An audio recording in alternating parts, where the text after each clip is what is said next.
Our committee was formed to respond to abuses by the intelligence community.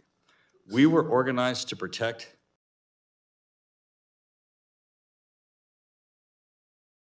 the integrity of our laws. We were also here to protect our national security, to protect our country and its citizens from foreign and domestic adversaries. Now, I want to welcome you to our new intelligence community. It is new because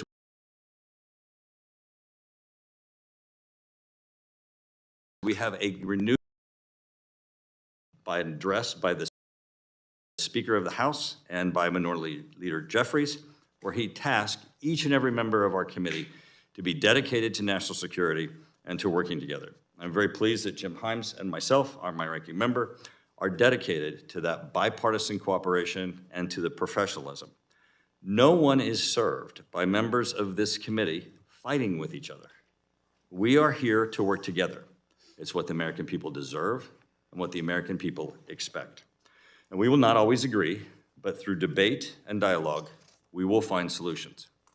One of these issues that will be open for debate is the renewal of 702 of FISA, the Foreign Intelligence Surveillance Act, Section 702. 702 is essential. It has provided successes, and it has provided those successes against our adversaries. However, there have been, and there continue to be, many abuses of FISA. It must be reformed. Our first step is that we must be honest with the American people. Today, I am going to be looking to each of you for honesty, an acknowledgement that FISA has been abused. From that acknowledgement, we can together find solutions and reforms as we work to renew 702 of FISA. To aid in this process, I have appointed a working group, 3 members of the majority. Jim Haines will be appointing 3 members of the minority to the working group. The working group will have equal numbers of Democrats and Republicans. Darren LaHood will be its chair. I've appointed Representative Darren LaHood to chair this working group because of his leadership, expertise, and integrity. Prior to his election to Congress, Darren LaHood served as a career prosecutor at both the state and federal levels. Specifically, he worked for the U.S. Department of Justice as an assistant United States attorney and was selected as the chief terrorism prosecutor in Las Vegas, Nevada. I am confident that his experience in investigating and prosecuting criminal and terrorist activities make him supremely qualified to lead this important bipartisan working group. I'm excited about the important work this working group is planning to do, and under Darren's leadership, I'm confident that they will produce meaningful reform proposals. But I would be remiss if I did not underscore the burdensome task that they have in front of them, and the reality that Congress cannot preserve FISA alone. What we need from each of you is a commitment to work with the committee and Representative LaHood's working group to gain America's trust and to pursue legislative reforms to the FISA process that safeguard and guarantee the constitutional rights of all American citizens. This commitment is necessary because it is the actions of individuals in your organizations who have degraded the public trust and has ultimately put FISA at risk. It is not Congress that has put FISA at risk. It is your organization. These abuses did not happen somewhere else. They happened underneath the leadership of the individuals that are represented at the table in front of us. Well, that may sound harsh, but the first step in earning back this trust is an ability to admit that there is, in fact, a problem. This problem can't be explained as unintentional line staff mistakes and misunderstandings. It is a problem that will require cooperation with clear and open minds. We cannot undertake a clean reauthorization of 702 without an acknowledgement of the problem, a concerted effort to gain back trust, and a commitment to working with Congress toward meaningful reforms. I know that every member of this committee is committed to pursue the renewal of 702 and understand its importance and the work that it accomplishes for our national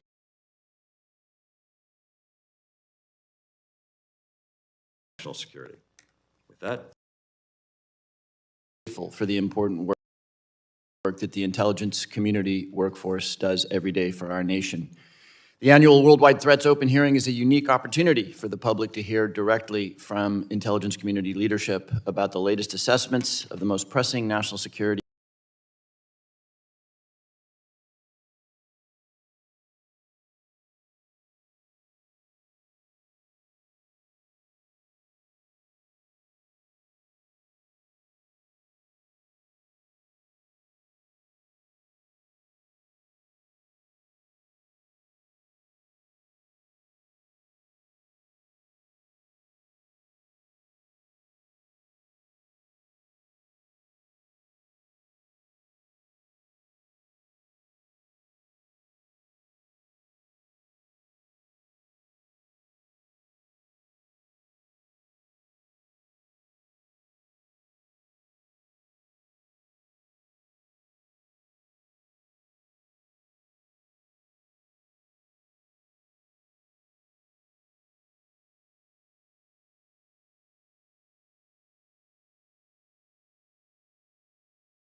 threats facing the United States.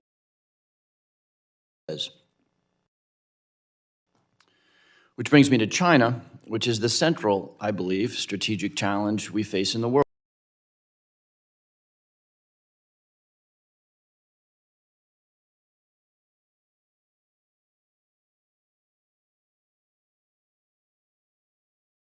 One marked by a complicated analogies to the Soviet Union are inapt. The Soviet Union was not integrated into the global economy.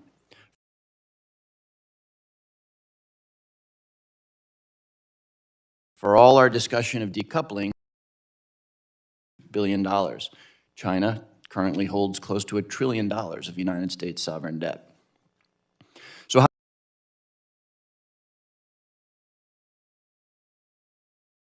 do we respond to an increasingly governance, including the technological tools that enable their regime to restrict speech and surveil their people?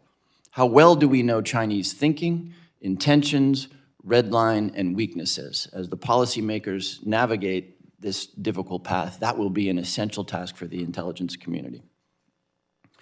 A word on technology, which I think I have talked to all of you about.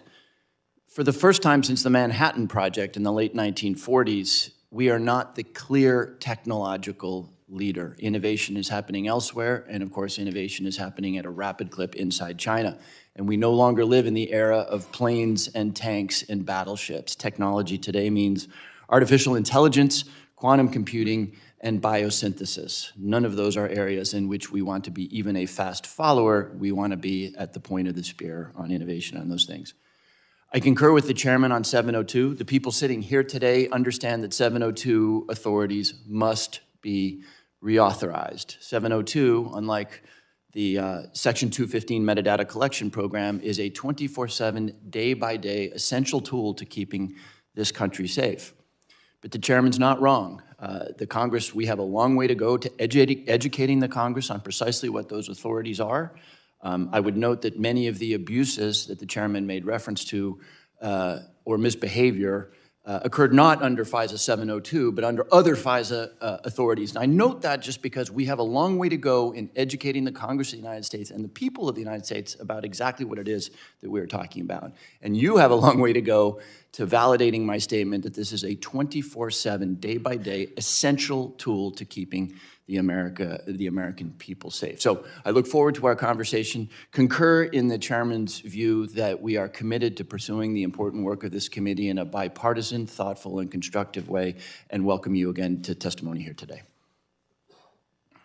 Thank you, Congressman Haines. We now turn to Avril Haines, Director of National Intelligence, who will be presenting the opening statement on behalf of the panel. Welcome and thank you for your leadership, Director Haines. Thank you very much.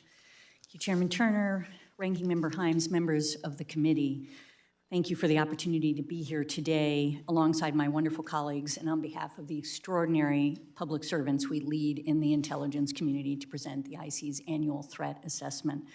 Before I start, I just want to publicly thank the men and women of the intelligence community whose work we're presenting today, from the collector to the analyst and everybody in between who made it possible for us to bring you the annual threat assessment in hopes that this work will help keep our country safe and prosperous. Thank you. This year's assessment notes that during the coming year, the United States and its allies will face an international security environment that is dominated by two sets of strategic challenges that intersect with each other and existing trends to intensify their national security implications. First, great powers, rising regional powers, and an evolving array of non-state actors are vying for influence and impact in the international system, including over the standards and rules that will shape the global order for decades to come. The next few years are critical as strategic competition with China and Russia intensifies, and in particular over how the world will evolve and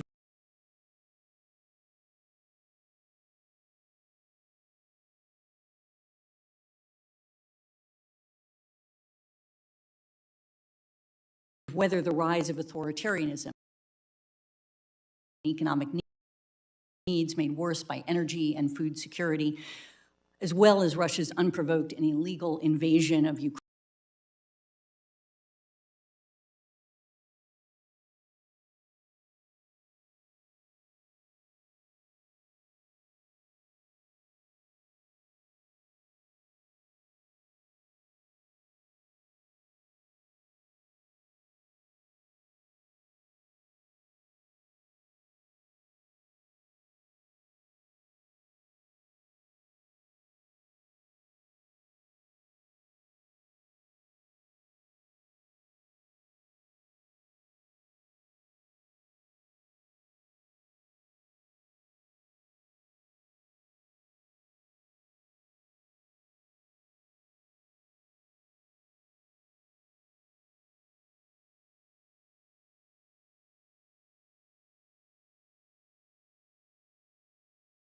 are converging as the planet emerges.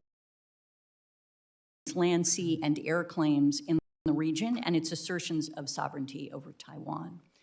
Last October, President Xi secured his third five-year term as China's leader of the 20th Party Congress. And as we meet today, China's national legislature is in session, formally appointing Xi and confirming his choice to lead the PRC's State Council, as well as its ministries and the leaders of the military, legislative, and judicial branches.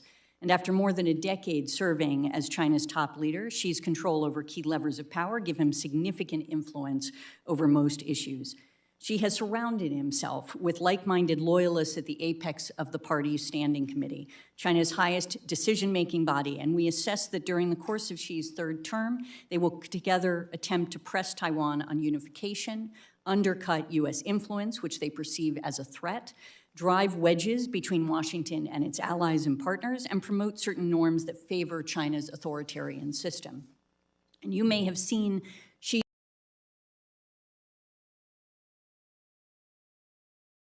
recent trust of U.S. goals and his apparent belief that the United States seeks to contain China. Xi's speech was the most public and direct criticism that we have seen from him to date and probably reflects growing pessimism in Beijing about China's relationship with the United States,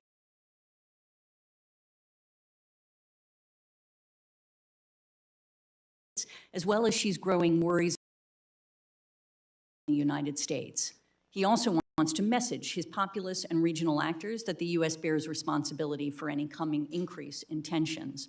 And despite public and directly critical rhetoric, however, we assess that Beijing still believes it benefits most by preventing a spiraling of tensions and by preserving stability in its relationship with the United States. Specifically, Beijing wants to preserve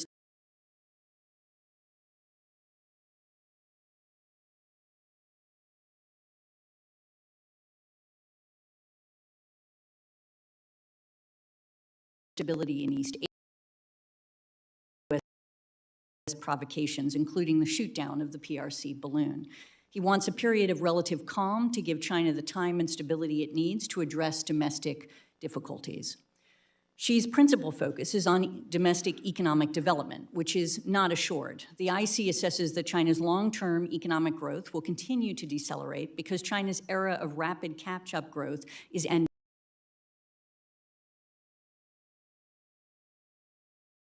and structural issues such as may find ways to overcome its structural challenges over the long term. In the short term, the CCP continues to take an increasingly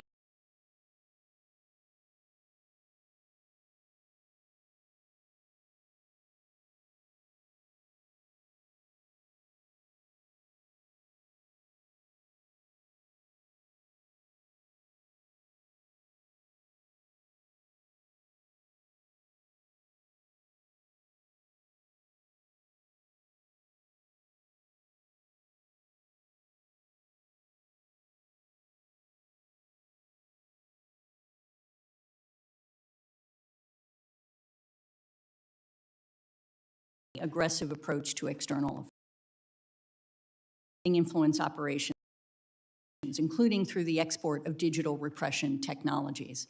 The CCP will also seek to reshape global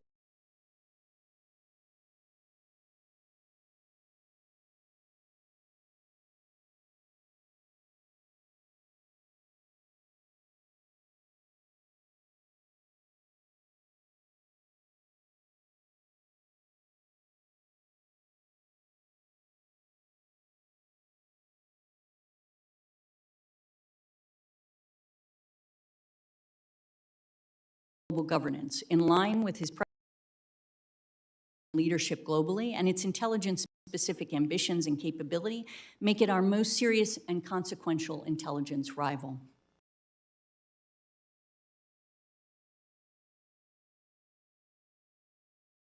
During the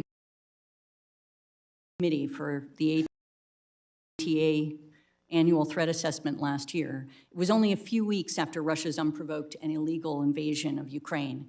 Now we're over a year into the war, which is reshaping not only Russia's global relationships and strategic standing, but also our own, strengthening our alliances and partnerships in ways that President Putin almost certainly did not anticipate, often precipitating the very events that he hoped to avoid, such as Sweden and Finland's petition to join NATO. And on the battlefield, there is currently a grinding attritional war in which neither side has definitive military advantage, and the day-to-day fighting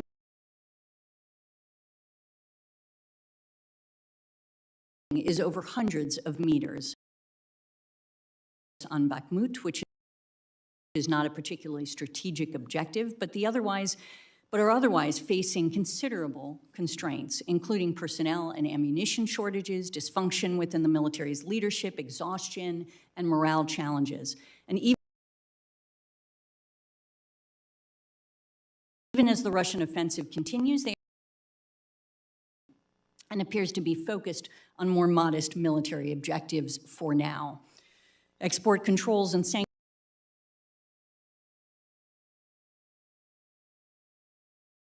are hampering Russia's war effort. Mobilization, a mandatory one, and identify substantial third-party ammunition supplies, it will be increasingly challenging for them to sustain even the current level of offensive operations in the coming months, and consequently, they may fully shift to holding and defending the territories they occupy. In short, we do not foresee the Russian military recovering enough this year to make major territorial gains, but Putin most likely calculates that time is on his side, and prolonging the war, including with potential pauses in the fighting, may be his best remaining pathway to eventually securing Russia's strategic interests in Ukraine, even if it takes several years. Ukraine, of course, also faces challenges. Ukraine's prospects for success in a major spring offensive will probably hinge on several factors. Present, the Ukrainian armed forces Russia, the extent to which Ukrainian forces are having to draw down their reserves and equipment, as well as suffer further casualties, will all likely factor into Ukraine's ability to go on the offensive later this spring. The IC continues to monitor Putin's reactions and his nuclear saber rattling.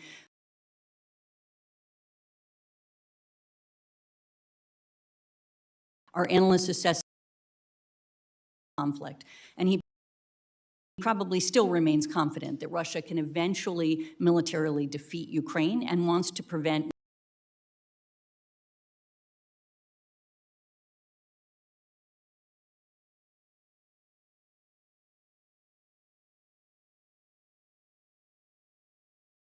Western support from tipping the balance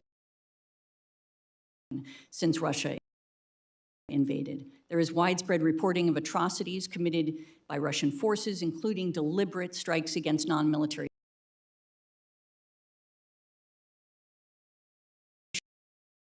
to detain and forcibly deport tens of thousands of Ukrainian civilians to Russia, and the IC is engaged with other parts of the U.S. government to document and hold Russia and Russian actors accountable for their actions. The reaction to the invasion from countries around the world has been resolute, hurting Russia's reputation in the world and generating criticism at home. Moscow has suffered losses that will require years of rebuilding and leave it less capable of posing a conventional military threat to Europe and operating assertively in Eurasia and on the global stage. And as a result,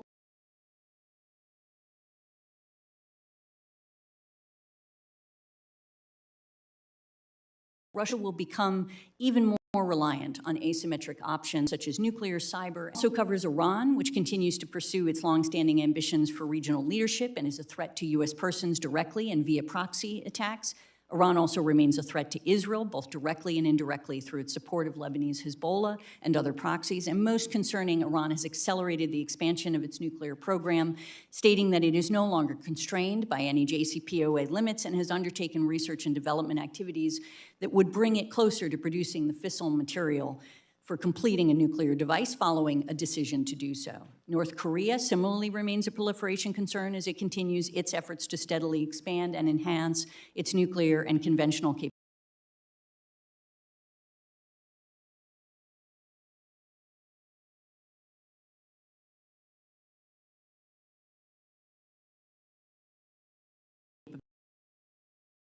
Targeting the United States and our allies, periodically using aggressive and potentially conflicts, instability, and poor governance developments also pose growing challenges.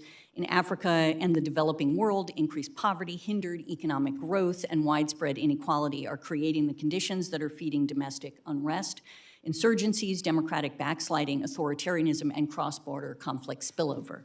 And several parts of the Middle East will remain plagued by war, insurgencies, and corruption. In the Western Hemisphere, persisting economic weakness, insecurity, corruption are fueling public frustration and anti-status quo pressures that very likely will present governance challenges to leaders while also posing sustained spillover migration, criminal, and economic challenges for the United States. Throughout the world, countries are struggling to maintain democratic systems and prevent the rise of authoritarians, in some cases because Russia and China are helping autocrats take or hold power. And as I noted at the outset, transnational challenges interact with more traditional threats and often reinforce each other, creating compounding and cascading risks to U.S. national security. For example, climate change remains an urgent threat that will increasingly exacerbate risks to U.S. national security as the physical impacts increase and geopolitical tensions mount over the global response to the challenge. And now, entering the fourth year, the COVID-19 pandemic remains one of the most significant threats, to global public health at a cost of more than $6.5 million trillions of dollars in lost economic output to date.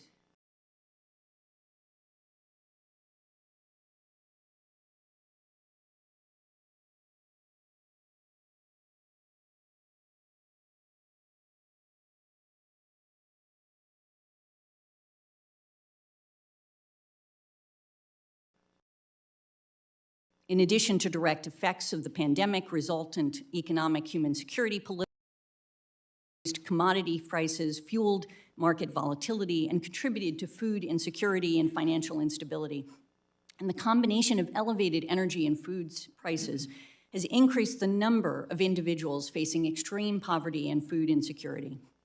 Affected countries will struggle to reverse these trends through 2023, even if global food prices stabilize. And Russia's war in Ukraine can be blamed for these intensifying effects. something much of the world also understands and that others, including China, will have to come to terms with as they consider to what extent they want to continue assisting or enabling Russia. And climate change, the pandemic, and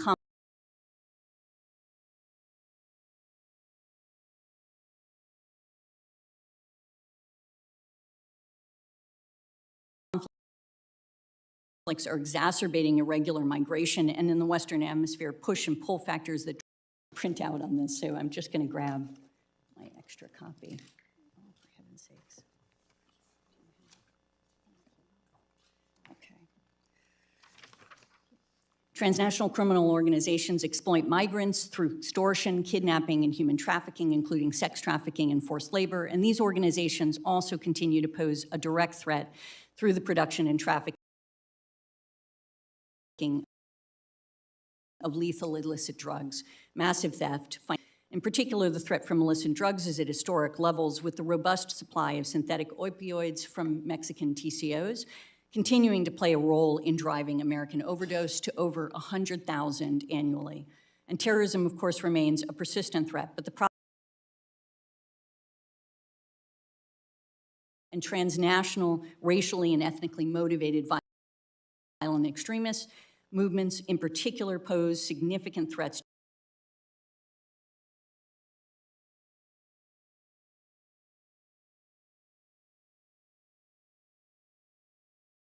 to U.S. persons, facilities, artificial intelligence and biotechnology are being developed and proliferating faster than companies and governments are able to shape norms governing their use, protect privacy challenges associated with them, and prevent dangerous outcomes that they can trigger. The convergence of emerging technologies is likely to create to U.S. interests. Relatedly, foreign states' malicious use of digital information and communication technologies will become more pervasive, automated, targeted, and complex during the next few years, threatening to distort publicly available information and probably outpacing efforts to protect digital freedoms and at the same time educate audiences on how to distinguish fact from propaganda. Authoritarian governments usually are the principal offenders of digital repression, and of course democracies with open information environments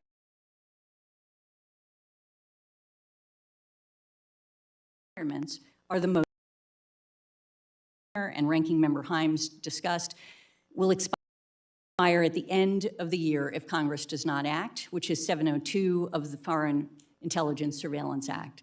I can tell you without hesitation that Section 702 was relied upon in gathering intelligence that was relevant to putting together this assessment, as it is hard to overestimate the importance of this authority to our work every day. FISA Section 702 provides unique intelligence on foreign intelligence targets at a speed and reliability that we cannot replicate in any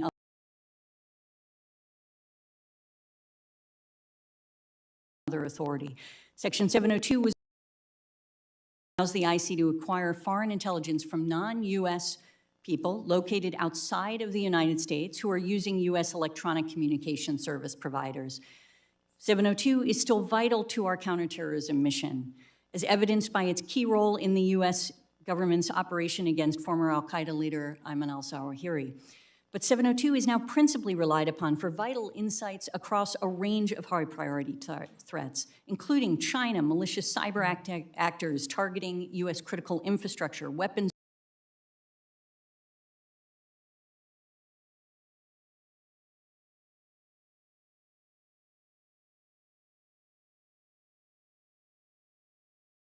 proliferation, incumbent on all of us in the intelligence community to ensure that the properties interests of Americans are built into its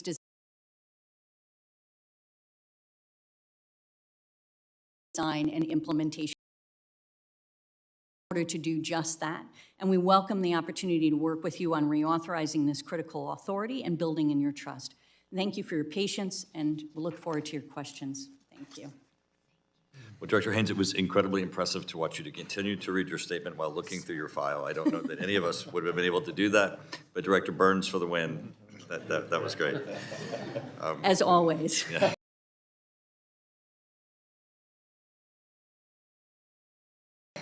Excellent. Darren? Well, thank you, Chairman Turner, and I want to thank the panel here today for your service to our country, and thank you for the work you do every day to keep our citizens safe and our country secure. I'm honored to be selected as the lead for this important working group on FISA reforms, and I'm excited to provide our intelligence community with an invaluable and irreplaceable tool that supports our national security apparatus in the fight against our foreign adversaries. As a former assistant U.S. attorney and specifically as a chief terrorism prosecutor overseeing the investigations and criminal prosecution in our fight against ongoing global and terrorist threats, this committee has been briefed countless times on the many successes directly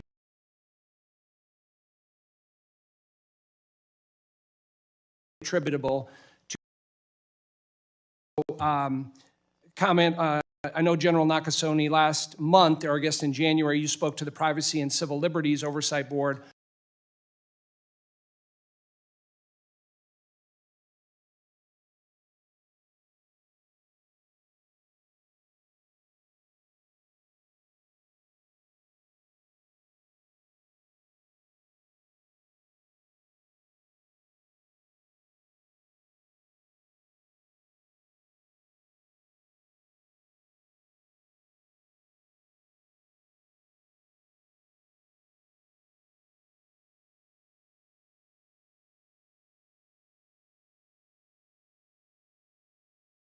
on the past and currently there's been abuses and misuses of 702 by the FBI.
From where I sit today,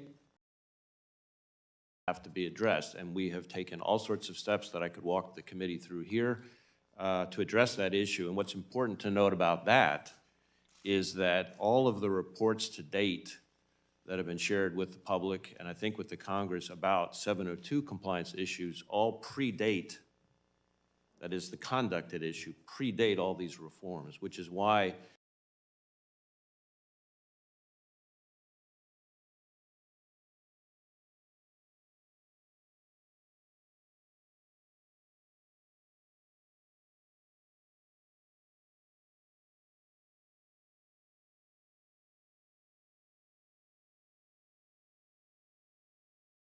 it's so important for me to be 1 year. If you compare it to 2020, so the year before that, it's about an 85% increase. So it's a dramatic increase.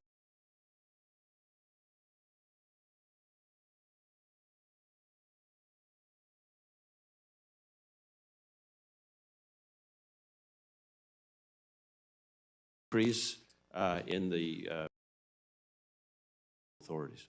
well, I appreciate you mentioning that. I would say because of a number of these abuses and non-compliance issues with the FBI, would you agree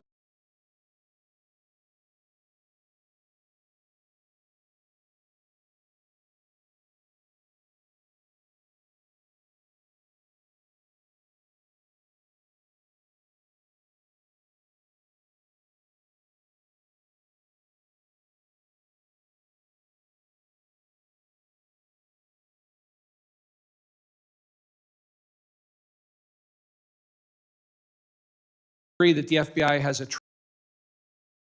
with this committee to show that we can be worthy stewards of these important authorities. And so if there are questions that need to be answered, we can show you that we can answer those questions. And how do you give reassurance to the American people that their civil liberties are going to be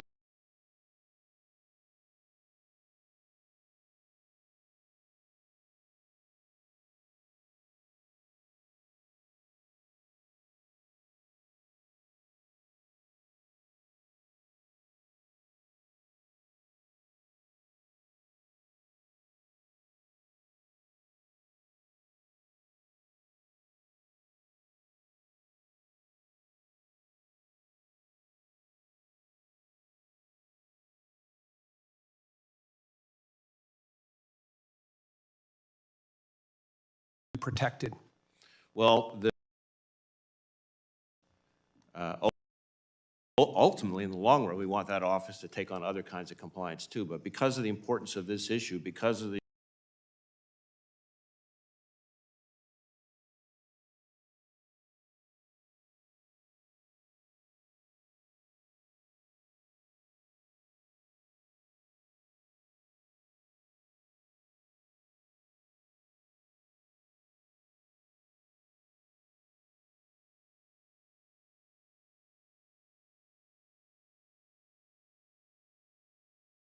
importance of the concerns that you compliance report covering December 2019 through May of 2020. In that report, there was a number of concerning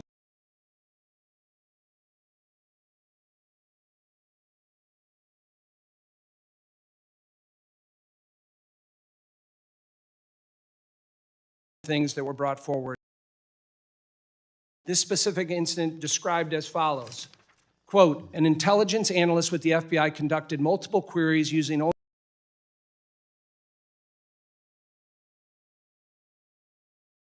the name of a U.S. congressman.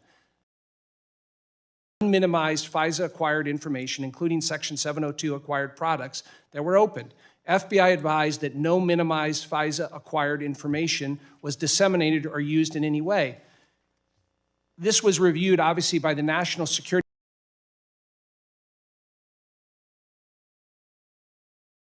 Division of the U.S. Department of Justice and a violation because they were overly broad as constructed.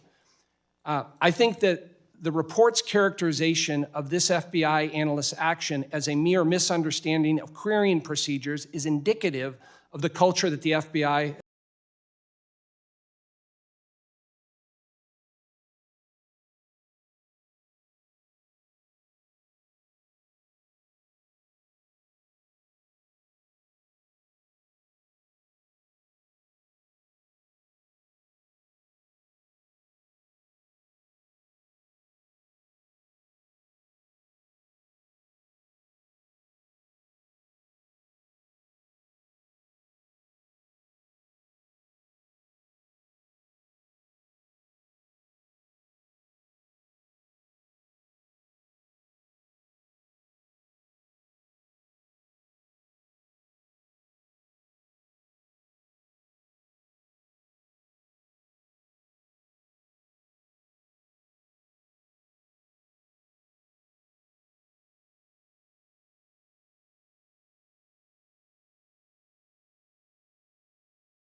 has come to expect and even tolerate. Garland asked for a reauthorization from the Congress, but they go in to add that there needs to be rigorous and ongoing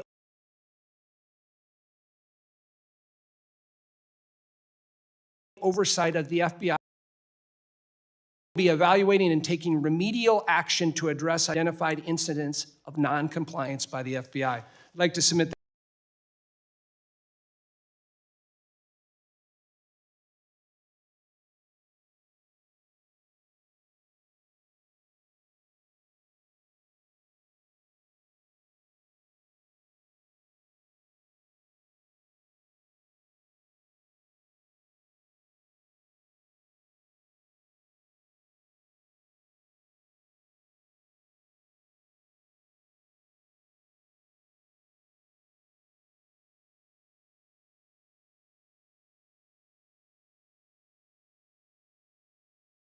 That for the record, Mr. Chairman. Without objection. Thirdly, article in Politico from March 1st titled DOJ Faces Bipartisan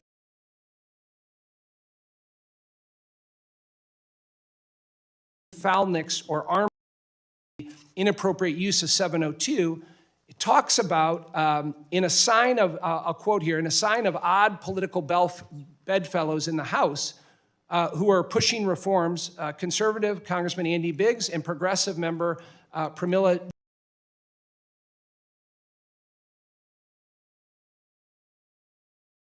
Jalapai, both data on a U.S. member of the House. I'd ask to submit that for the record. Without objection. Lastly, the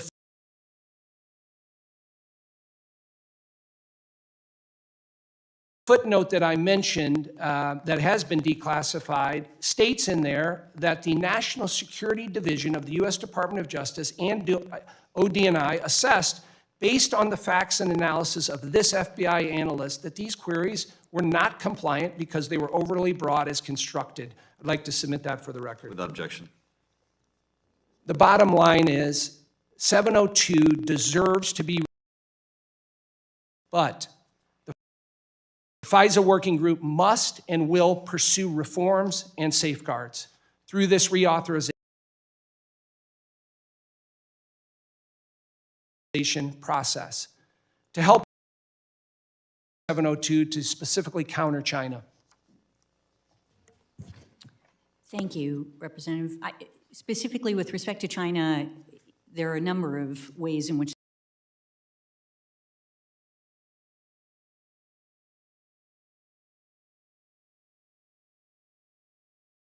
(702) is crucial. It's crucial efforts to send spies into the United States, maybe, and what their planning is in relation to it. It is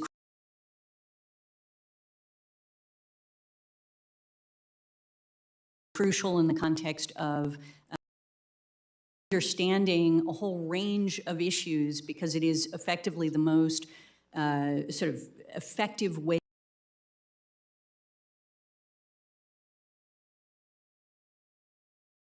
for us to gather intelligence against ability to counter China. It's crucially important for all the reasons, sir, that Director Haines just mentioned.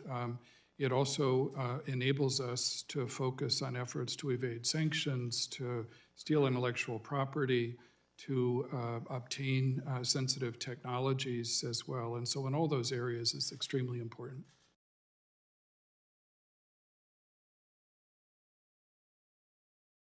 And Director Nakasone, a number of incidents that in your speech in January. I would quantify it, Congressman, by saying it is the #1 authority that we need. I can go into closed session with regards to the specific areas where it is so important. Thank you. And Director Berrier, as a consumer of the information obtained by 702, can you explain the value of this information in DNI's efforts to counter China? Yes, I can. As an all-source intelligence agency, while we